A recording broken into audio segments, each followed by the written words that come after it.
Hey, how the hell is it going? I'm Rich. Welcome back to the studio. So today I'm going to be doing some inking with these dip pens. Actually, I'm not going to use the Tachikawa today. I'm going to stick with this other one. It's very fine. And here I'm showing off my ink spills. I opened up the ink pot and just immediately uh, got ink on my hands. And it's a mystery as to how it happened. I have no idea. It didn't spill. It wasn't all shaky. It was just right there around the lid already. So here we go. I'm getting right into it. Drawing a crappy head. Here we go.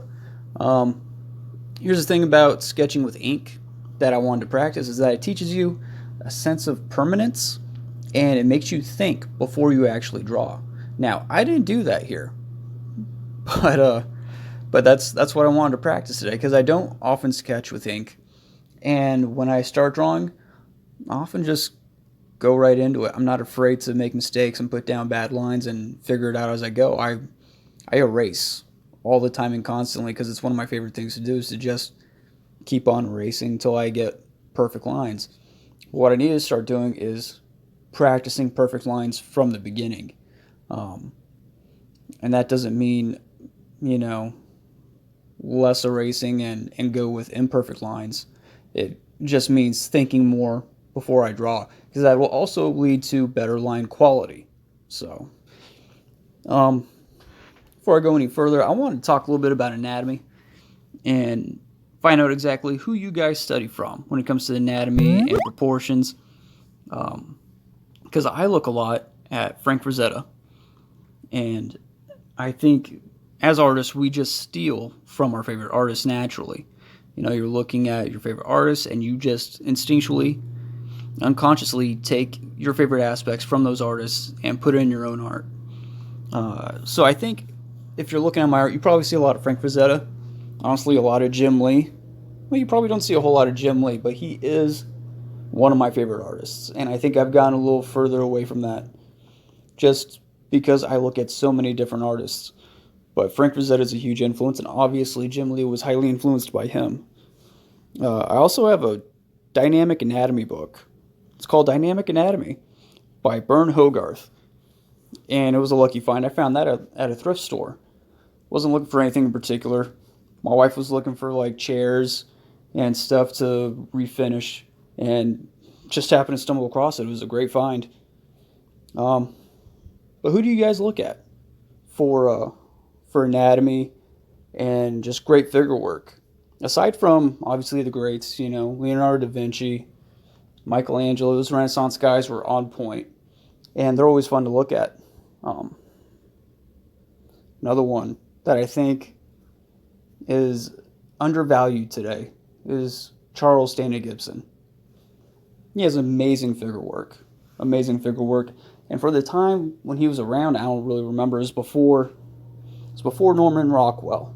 So, like early 1900s. But he really defined, I think it was Victorian era, but he was basically Norman Rockwell before Norman Rockwell. He did a lot of illustration stuff, like Alphonse Mucha.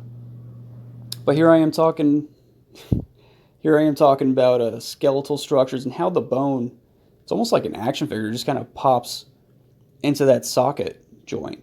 And it's really interesting when you get down to the bone structure, which is very important to look at on top of muscles, because there are certain human landmarks on the body that are totally defined by bones and where the bones are, particularly the pelvis and the hip. There are certain body landmarks, and like the hips line up with the top of the pelvis, and especially elbows and knees. You need to know how those bones work because the knees are wider than you think. For a long, long time, I was drawing, you know, these skinny knees, and that's not actually how they look. They kind of pop out. On the inner knee, they pop out. So you got to study, you know, skeletal structures too. It's not just about muscles. Now, the muscles and tissues and stuff, those determine shape and form, but the bones really determine proportions. and those landmarks. Super important. I had a lot of fun sketching with the dip pen. It's an exercise I'm probably going to be doing a lot more of. I don't know if I'll be making more videos about it, but it was a lot of fun. And let me know what you guys think about this. Leave a comment. Tell me who your favorite anatomy, artists are, who you look for, or who you look to for, anatomy kind of guidance and stuff. Frank Frazetta is always going to be in the top. He's amazing. Jim Lee has talked a lot about him too in some of his videos, and how great he is when it comes to doing dynamic poses and dynamic anatomy. There's nobody better. So I flipped the paper. I didn't want to waste any of it, and I'm going to draw ahead. And here's something that really elevated my art when I learned how necks kind of plug into the torso. You think that's kind of basic, but thinking of the torso and the rib cage in a three-dimensional volume kind of structure, and how the neck plugs into the top of it, and how when you're looking at somebody, you don't always see every aspect of the neck or every aspect of the torso, and that taught me how to pose people more realistically and naturally. And that was something I was working on with those top figures, how people naturally stand. That will really elevate the credibility and realism of your art. If you just look at somebody standing in line at a coffee shop, they aren't standing at attention, their feet aren't perfectly spread, shoulder width. It's always, people tend to have a dominant foot that they put all their weight on. And that's, as artists, we should look at real life. It's important.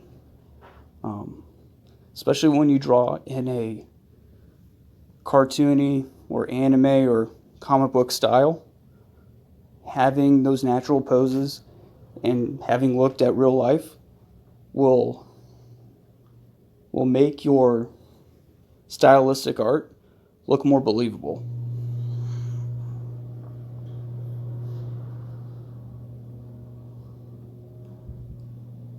And here I am. I kind of wanted to show how, you can bring the head down and almost eliminate the neck, and it would still look, it will look realistic, because a lot of us don't always have this perfect posture show, and you can see how long our necks are. It's not always, especially nowadays with cell phones, everybody's looking down and it's affecting everybody's posture. So you don't always necessarily have to draw the neck.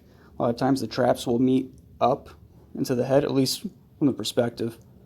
And here I am making him Wolverine. I drew claws. Head's way too long to be Wolverine, but this is what I was trying to learn. Thinking about lines before I put them down. Anyway, this video was a lot of fun to do. Yeah, let me know who your favorite anatomy artists are and who you guys look to. If it's Jim Lee, Frank Frazetta, John Byrne, or if you're more in the anime field and you look at Tite Kubo or Takeshi Obata, let me know in the comments section down below. Don't forget to like. That really helps boost my videos and helps my channel, guys. Like the videos, comment, subscribe, ring that bell for notifications. Thank you. Love you guys.